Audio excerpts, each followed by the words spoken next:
నీకు మనిషి నేను ఎలాగనుకోవాలి చెప్పు? ఎవరికైనా పౌరుషం వస్తుంది కదా. సొంత కుటుంబ సభ్యుల మీద పెట్టేటప్పుడు, అందులో జన్మనిచ్చిన తల్లి మీద పెట్టేటప్పుడు, తోబొట్టువైనటువంటి చెల్లి మీద పెట్టేటప్పుడు కూడా చలనం లేకుండా ఈవేళ నువ్వు భావ స్వేచ్ఛ అని చెప్పి వ్యక్తి హననానికి పాల్పడుతున్నావు. ఆడవాళ్ళతో ఆడుకుంటున్నావు. కుటుంబంలో సాంప్రదాయంగా ఉన్నటువంటి మహిళలకి ఈరోజు కన్నీరు కాల్చే విధంగా చేస్తున్నావు. ఖబర్దార్.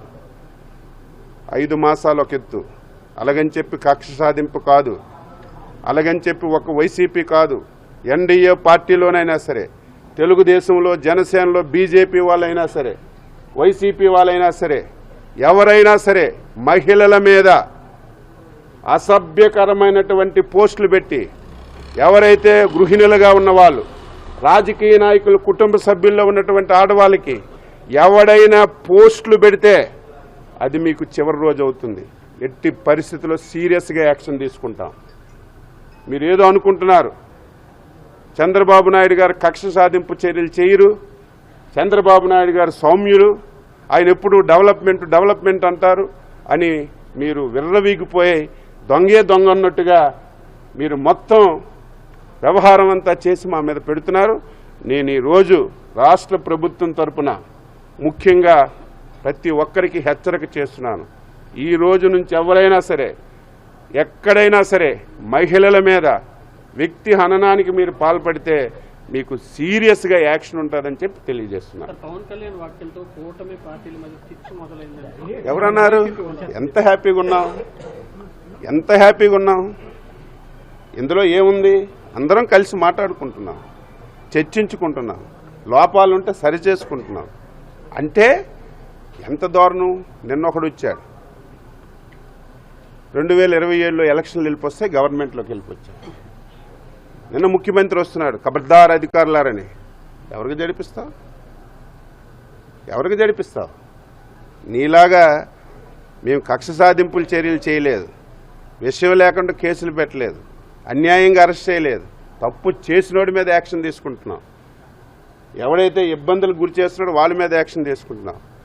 కాబట్టి కూటమి మీద గొడవలు వచ్చాయి, లేకపోతే 27లో ఎలక్షన్ వెళ్ళిపోయి మేము గవర్నమెంట్లోకి వెళ్ళిపోస్తున్నాం. మైండ్ గేమ్ ఆడతాడు. ఈరోజు ఇంకొకటి చూశాను, నిన్న వాళ్ళ ఎమ్మెల్యేలతో. అసలు ఎవడైనా సలహా ఇచ్చినోడు ఒక్కడుండడా?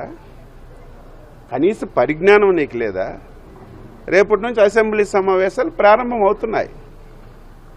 మేము కూడా 21 మందిమే గెలిచాం. బాధ్యతాయుతమైనటువంటి పార్టీ. అధికారం ముఖ్యం కాదు మాకు. అధికారంలో ఉన్నా ప్రతిపక్షంలో ఉన్నా నిరంతరం ప్రజలకి, ప్రజల సమస్యల మీద స్పందించడం మాకు డ్యూటీ. 21 మంది ఉంటే అసెంబ్లీకి వెళ్ళామే. మమ్మల్ని అసెంబ్లీలో మైక్ ఇవ్వలేదే, కనీసం దిగిసి నిలబడడానికి అవకాశం లేదే. మైక్ ఇచ్చినా ఇవ్వకపోయినా సమస్యలు గొంతు చించుకొని అసెంబ్లీలో లేవనెత్తి మా డ్యూటీ మేము చేశాం. నిన్నేమంటాడు? నాకు ప్రతిపక్ష హోదా ఇవ్వలేదు కాబట్టి అసెంబ్లీకి వెళ్ళి నేనేం చేస్తాను? నీకు హోదా ఇస్తారా? ప్రజాస్వామ్యం అంటే ఎవరు అడిగితే ఇచ్చేస్తాడా? ప్రజాస్వామ్యంలో ఒక పద్ధతి ఉంది.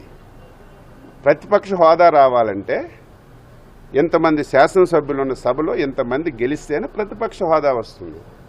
నువ్వు అసలు 11 మందికి గెలిచి నాకు ప్రతిపక్ష హోదా కావాలంటే హోదా ఇవ్వలేదని చెప్పి నేను అసెంబ్లీకి వెళ్ళనని చెప్పి నువ్వు మాయ మాటలు చెప్తున్నావంటే నీకు అధికారం ఉంటే తప్ప నీకు ఈ రాష్ట్రం గురించి కానీ ప్రజల గురించి కానీ ఏమాత్రం ఇంట్రెస్ట్ లేదనడానికి ఇది ఒక బెస్ట్ ఎగ్జాంపుల్. కాబట్టి ఎప్పటి నుంచే మైండ్ గేమ్ ఆడుతున్నారు. మేము కూడా పూర్వంలాగా ఏదో ఆదరా బాదరగా వెళ్లకుండా మేము ప్రణాళికాబద్ధంగా ప్రజలకి చైతన్యపరుస్తున్నాం. ఈ వేదిక ద్వారా ప్రజలకు అడుగుతున్నాను, ఆడవాళ్ళ మీద ఫోటోలు మార్పింగ్ చేసి అసభ్యకరమైనటువంటి పోస్టులు పెట్టి ఆడవాళ్ళకి బతకడానికి ఇబ్బంది పడుతున్నటువంటి ఇటువంటి దుర్మార్గుల్ని అరెస్ట్ చేసి లోపలేసి వాళ్ళకి శిక్షించాలా లేదు ప్రజలు కూడా చెప్పాలి. ఇదేదో తెలుగుదేశం చేస్తుంది, తెలుగుదేశం ప్రభుత్వం చేస్తుంది, పవన్ కళ్యాణ్ గారు చేస్తున్నారంటే అదేదో మా స్వార్థం గురించి కాదు. ఈరోజు మా కుటుంబ సభ్యులు రేపు మీ కుటుంబ సభ్యులు, ఇంకొక రోజు సామాన్య పౌరుల మీద ఇష్టానుసారంగా రెచ్చిపోయి ఈ రకంగా చేస్తున్నారు. ప్రజలు కూడా చైతన్యవంతులు అవ్వాలి, తప్పును తప్పు అనాలి, రైట్ని రైట్ అనాలి. ఆ విధంగా ప్రజలు కూడా సహకరించమని కోరుతున్నారు. ఈరోజు రాష్ట్రంలో ప్రజాప్రభుత్వం వచ్చి 5 మాసాలు అవుతుంది. రేపు 12వ తారీఖు వస్తే ఈ ప్రభుత్వం వచ్చిన తర్వాత 5 కోట్ల మందికి స్వాతంత్రం వచ్చింది, స్వేచ్ఛగా బతికే అవకాశం కలిగింది. 5 మాసాల్లో ఎంత ఒత్తిడి ఉందో మీకు తెలుసు, నాకు తెలుసు.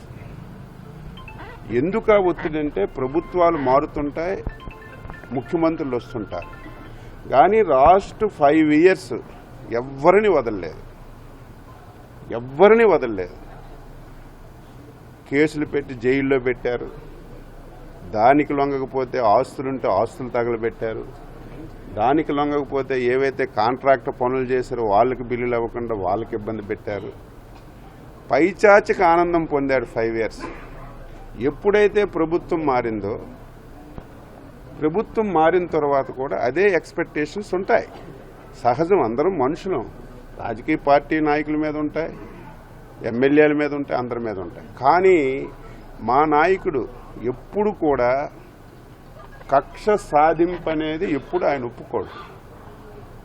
అందులో వాళ్ళు చేశారు కాబట్టి మనమే చేయాలంటే దానికి కూడా అంగీకరించక 5 మాసాలు ఒక ప్రజాస్వామ్యబద్ధంగా ఎక్కడ ఇబ్బంది లేకుండా, అలాగని చెప్పి ఎవడైతే తప్పు చేశాడో వాడికి విడిచిపెట్టడం లేదు. మీరు చూశారు, తప్పు చేసిన ప్రతి ఒక్కడి మీద లీగల్గా యాక్షన్ తీసుకుంటూనే కక్ష సాధింపు చర్య కాకుండా 5 మాసాల నుంచి పరిపాలన చేస్తున్నాం. ఈరోజు దొంగే దొంగ అన్నట్టుగా ఎంత దారుణం. 5 రోజుల నుంచి గొంతు సించుకొని అరుస్తున్నాడు జగన్మోహన్ రెడ్డి. ఆంధ్రప్రదేశ్లో ప్రజాస్వామ్యం కూని అయిపోయిందట, మాట్లాడే స్వేచ్ఛ లేదట, వాక్ చాతుర్యం లేదట. ఏం జగన్మోహన్ రెడ్డి, అసలు నీకు బుద్ధి జ్ఞానం ఉందా? మతుండి మాట్లాడుతున్నావా? ఈరోజు రాష్ట్రంలో 5 సంవత్సరాల్లో మేము న్యాయబద్ధంగా, ధర్మబద్ధంగా జగన్మోహన్ రెడ్డి ఈ పని నువ్వు చేయలేదు, దీనివల్ల నష్టపోయారు.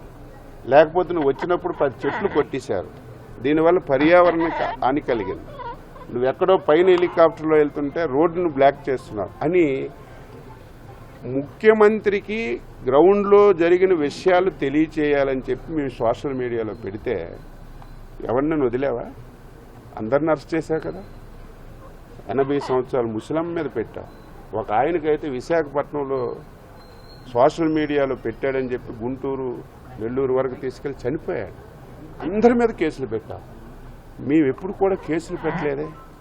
ఈరోజు నీకు భావ స్వేచ్ఛ ప్రకటన ఈరోజు నీకు గుర్తొచ్చిందా? భావ స్వేచ్ఛ ప్రకటన చేయొద్దని నీకు ఎవడమేం చెప్తున్నావా? నేను తప్పు చేస్తే భావ స్వేచ్ఛ ప్రకటన చేయి. ఈరోజు నువ్వు చేస్తున్నదేంటి? భావ స్వేచ్ఛ అని చెప్పి ఆడవాళ్ళ మీద నువ్వు విపరీతంగా పోస్టులు పెడుతున్నావు. ముఖ్యమంత్రి మీద, ముఖ్యమంత్రి కుటుంబ సభ్యుల మీద, లోకేష్ బాబు గారి మీద, పవన్ కళ్యాణ్ మీద. పవన్ కళ్యాణ్ గారు అయితే మొన్నను క్యాబినెట్లో ఉన్నాను, ఎంత బాధపడ్డారు. వాళ్ళిద్దరు పిల్లలు ఎంత బాధపడ్డారు. వాళ్ళకి ఏంటి రాజకీయాలతో ఏం పని? తండ్రిగా పవన్ కళ్యాణ్ రాజకీయాలు చేయడమే తప్ప ఇష్టానుసారంగా సోషల్ మీడియాలో అసభ్యకరమైనటువంటి పదజాలాలతో ఫోటోలు మాఫింగ్ చేసి దారుణాతి దారుణంగా, పోనీ ఇవన్నీ ఒక ఎత్తు, మేము అపోజిషన్లో ఉన్నాం, మా మీద పెడుతున్నావు, మేము లీగల్గా పడతాం. నువ్వు అసలు మనిషి పుట్టావా? నువ్వు మనిషివేనా? నీకు జన్మనిచ్చిన తల్లి మీద పెట్టారు. నీకు జన్మనిచ్చిన తల్లి అంతకంటే ప్రాధాన్యత ఉండదు. నీ తోడ పుట్టిన చెల్లి, ఈరోజు నీ తోడ పుట్టిన చెల్లికి నువ్వు రాజశేఖర్ రెడ్డి గారికైనా పుట్టావని చెప్పి సోషల్ మీడియాలో పెడితే కనీసం నీకు చలనం లేకపోతే ఏమనాలి? నీకు మనిషిని నేను ఎలాగనుకోవాలి?